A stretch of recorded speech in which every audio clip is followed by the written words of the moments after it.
दुनिया भर में ओमिक्रॉन का संक्रमण लगातार बढ़ता ही जा रहा है और इस बीच कोरिया के वैज्ञानिक ने ओमिक्रॉन टेस्टिंग के लिए एक नई तकनीक विकसित की है जो इस वेरिएंट का काफी तेजी से पता लगा सकती है। रिपोर्ट में बताया गया है कि इस टेस्ट के जरिए ही महज 20 मिनट में ओमिक्रॉन वेरिएंट का पता लगाया जा सकता है और अभी ओमिक्रॉन का पता लगाने में काफी वक्त लगता है। आपको बता दें कि इस तकनीक के आने के बाद से ही वेरिएंट के मरीजों का आसानी से पता लगाया जा सकेगा। कोरियाई शोधकर्ताओं ने आणविक निवारक तकनीक विकसित की है जो ओमिक्रॉन वेरिएंट का काफी कम वक्त में ही पता लगा सकती है।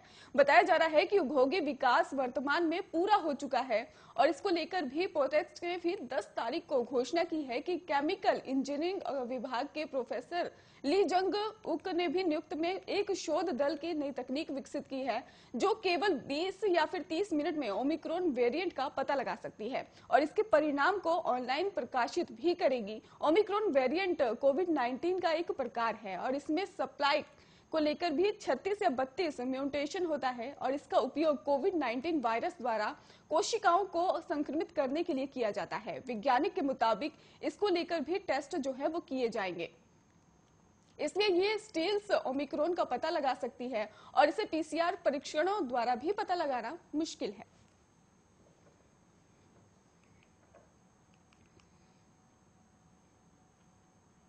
राजस्थान के राजधानी जयपुर में कांग्रेस ने मेगा रैली की और सोनिया गांधी लंबे समय बाद किसी रैली में नजर आई हैं। सोनिया राहुल के अलावा कांग्रेस महंगाई के मुद्दे पर अपने कद्दावर नेता को एक मंच पर जमा केंद्र की बीजेपी सरकार पर हमला किया है।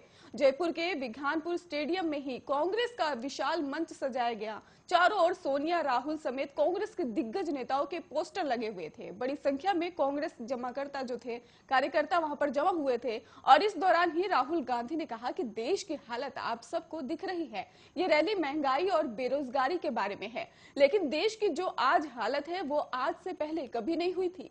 हिंदुस्तान में ऐसा कभी नहीं देखने को मिला था। मंत्री के अगर दफ्तर में आरएसएस के ओएसडी भी बैठे थे और इस पर ही इस देश को जनता नहीं चला रही बल्कि 3-4 पूंजीपति चला रहे हैं, ऐसा कह रहे थे।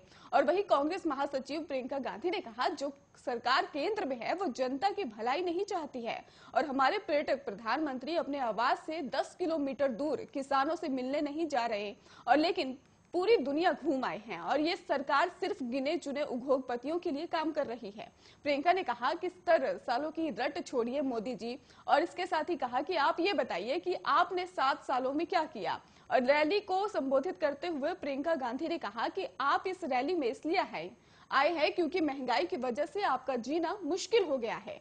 आप यहाँ इसलिए आए हैं क्योंकि रसोई का सिलेंडर 1000 हो गया है। प्रियंका ने कहा कि ये सरकार जितना विज्ञापन में खर्च करती है उतना किसानों पर नहीं खर्च करती। उन्होंने ये भी कहा कि सरकार सिर्फ गिने चुने उद्योगपतियों के लिए काम कर रही है और प्रियंका गांधी ने यह भी कह दिया कि हमसे बीजेपी चुनाव आते ही चीन की बातें करेंगे और किसी और देश की बात करेगी, लेकिन रोजगार की बात नहीं करेगी, महंगाई की बात नहीं करेगी। आखिर देश में इतनी महंगाई क्यों है? आप ये सवाल सरकार से पूछना चाहिए आपको और क्योंकि ये आपकी जिम्मेदारी भी है और आप सरकार से एक मजबूत भविष्य मांगिए। महंगाई सिर्फ आपकी लड़ाई नहीं है, ये मेरी लड़ाई है, ये मेरे भाई राहुल गांधी की लड़ाई है, ये सोनिया गांधी की लड़ाई है, ये मंच पर बैठे हर एक कांग्रेसी की लड़ाई है।